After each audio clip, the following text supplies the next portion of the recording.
Your heart is pounding, your chest is tight, you cannot breathe, your hands are shaking, and your brain is screaming one thing: you are dying. But you are not dying, and understanding exactly why your body does this will change everything about how you experience it. A panic attack is one of the most terrifying experiences a human being can have, without any physical danger being present at all. Millions of people experience them. Most have no idea what is actually happening inside their body when it strikes. Doctors, teachers, athletes, CEOs, parents. Panic attacks do not care who you are or how strong you appear on the outside.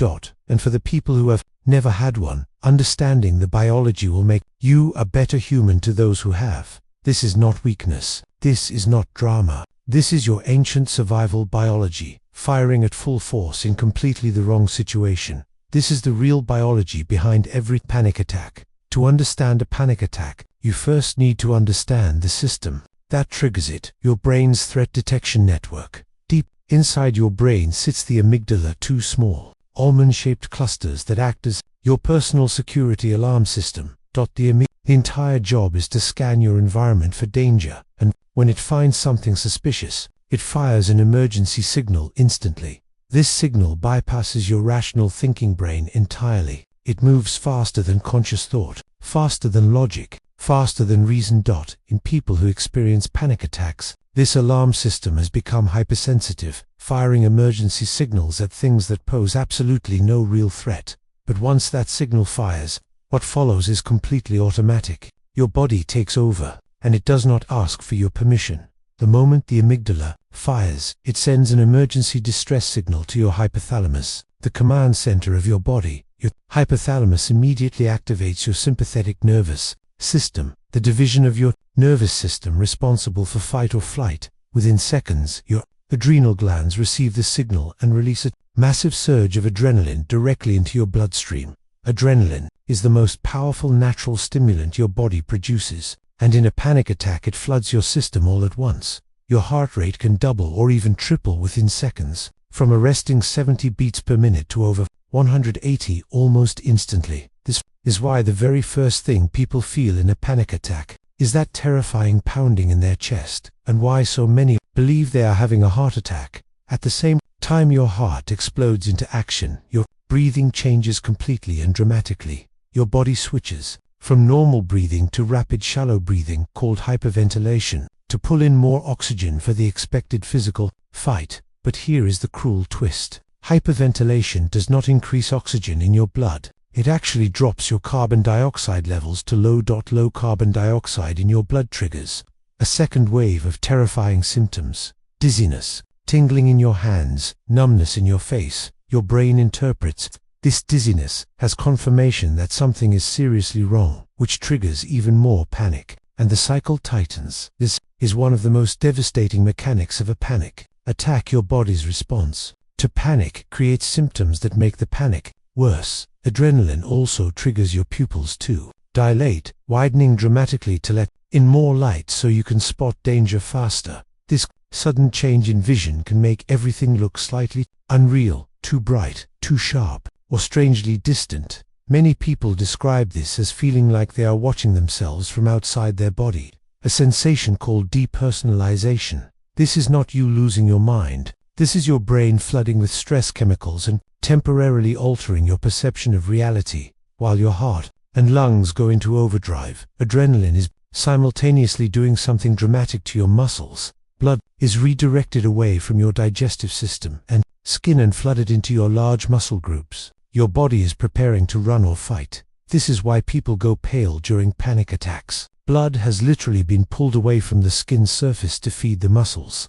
Your muscles tense and tighten throughout your entire body, shoulders, chest, jaw, stomach, preparing for physical impact that never comes. The chest tightness people feel is not a heart problem. It is every muscle in your chest wall contracting simultaneously from the adrenaline surge. Your body temperature regulation also goes into emergency mode. You begin sweating heavily, even in a cold room. This sweat is not from heat. It is your body cooling itself in preparation for the intense physical exertion it believes is about to happen. At the same time, digestion completely shuts down. Nausea rises. Some people feel the urgent need to use the bathroom.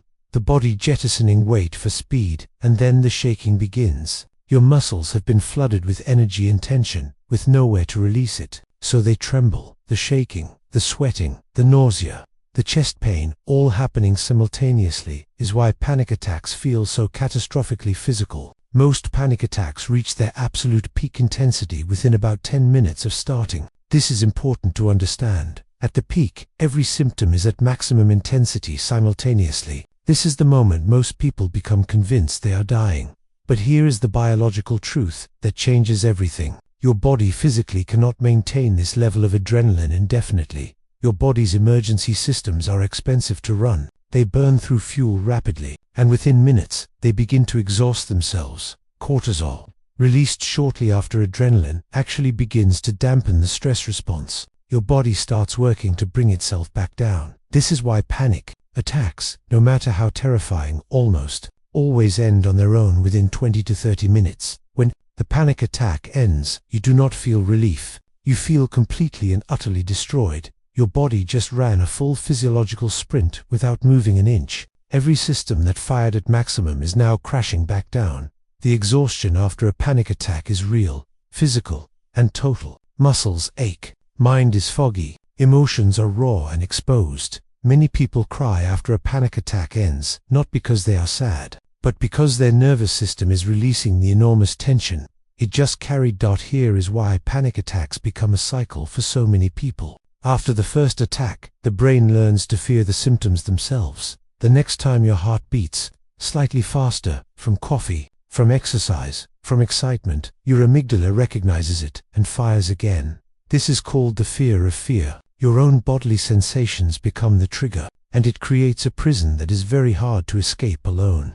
Avoiding situations where attacks happened makes the amygdala more convinced those places are dangerous, making the problem significantly worse. But neuroscience has also given us something incredibly powerful, the understanding of exactly how to interrupt this cycle at the biological level. Controlled, slow breathing, specifically extending your exhale directly, activates your parasympathetic nervous system and begins shutting down the panic response. This works because your breathing is the one part of your autonomic nervous system you can consciously control. It is your manual override switch. Cognitive behavioral therapy and exposure therapy have the highest success rates for panic disorder because they directly retrain the amygdala's threat responses. If you have ever had a panic attack, you were not weak. You were not broken. Your ancient survival system just fired in the wrong direction. Now you know exactly what happened inside your body. And knowledge, real biological knowledge, is the beginning of taking your power back.